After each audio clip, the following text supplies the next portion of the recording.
Hello, and thank you again for tuning in to another episode of a dramatic reading of the hit play, Quotes from the Diarchy, written by Bob and Betty Bendix. I'll be your performer today, William T. Welcome.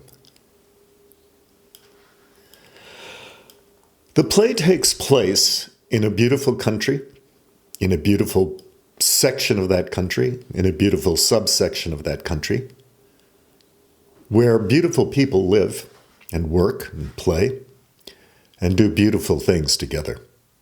The home in which this drama takes place, dramedy if you like, comedy if you will, we can mix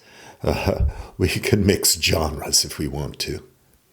Art is, after all, often seen as breaking the rules. The home is beautiful, beautifully appointed with beautiful furniture and beautiful art. It's surrounded by beautiful grounds and beautiful gardens. And it's generally just a gorgeous, beautiful place. Our protagonists are powerful, beautiful people. Two members of the diarchy, men with equal power, who control everything, or at least try to control everything. And according to Bob and Betty Bendix's script, they practically do. And it's a good thing. If you want to, I would highly recommend that you read the script, not just see the show. The show's fantastic, by the way. And it's playing at the Odeon right now. I don't know the play times right off the top of my head, but you can get tickets now, a link in the description to this video. Also a link from our website for the script in the description of this video below. So please avail yourself of those links and buy a ticket. The Odeon Theater or the production company are not sponsors of this video, so but we do highly recommend it. The script as well. And the script, by permission, has been reproduced in full on our website. And feel free to copy and paste. You will be charged a nominal fee from your smart device, some of your coin, but it's a small fee, so I think it's well worth it. So this scene takes place in the living room by a very large fireplace, a lot larger than the one that was in Yellowstone, if people can think back that far to that period.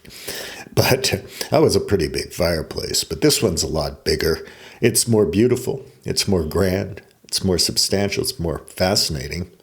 It holds a lot more wood, and it really sports a much bigger fire, as one would expect in a home for people of such incredible status and genius, if you will.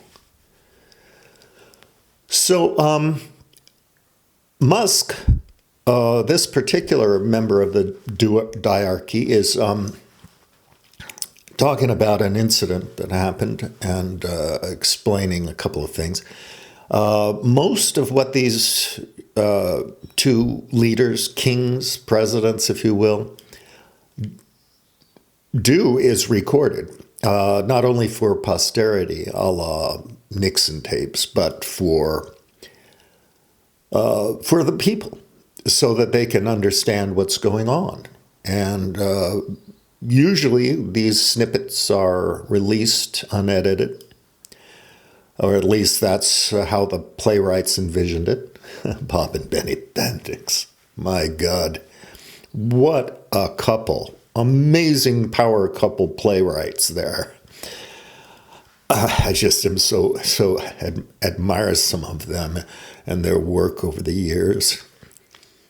And to be honest, if you would allow me to be honest, if I could be honest, I'm a bit jealous. But I'm not a playwright. I'm a thespian. So let me read it.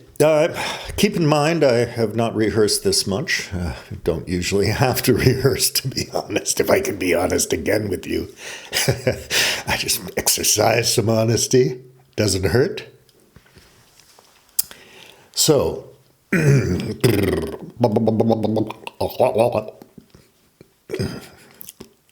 let me begin. I am become mean. Yeah, I was living the meme.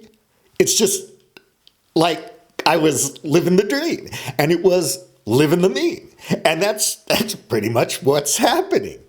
I mean, Doge started out as a meme. Think about it. Now it's real, but it's cool. This is awesome. We're trying to get good things done, but also have a good time doing it, and have like a sense of humor. The left wanted to make comedy illegal. You can't make fun of anything. So it's like comedy sucks. It's like nothing's funny. You can't make fun of anything. It's like legalize comedy. Yeah! Legalize comedy, freedom of speech. Have fun again. It seems like we should. We should have a good time, I mean, I thought we were sort of heading for a point of no return, really, until that's why it was so essential that President Trump win the election, and that there be a Republican majority in the House and Senate, which, thank you. Thank you. That has been accomplished. Yeah!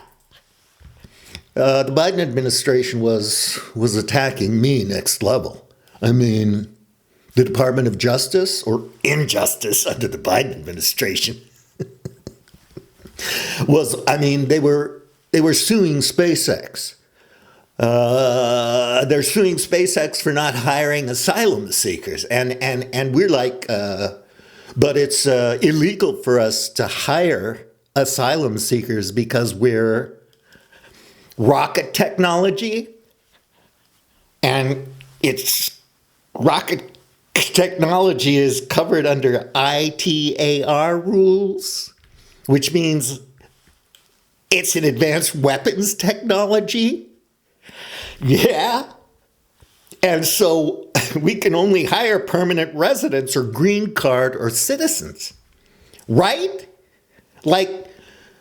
So we're damned if we do and damned if we don't. We said so how can they sue us for not hiring asylum seekers when it's actually illegal for us to do so? But nonetheless, there was a big Department of Justice, or injustice.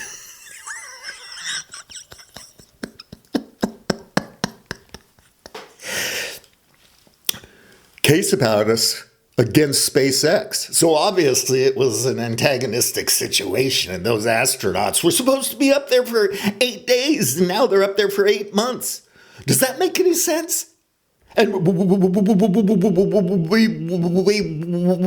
we obviously could have brought them back sooner, but they didn't want anyone who could support President Trump to look good. Basically. I mean, that's the issue.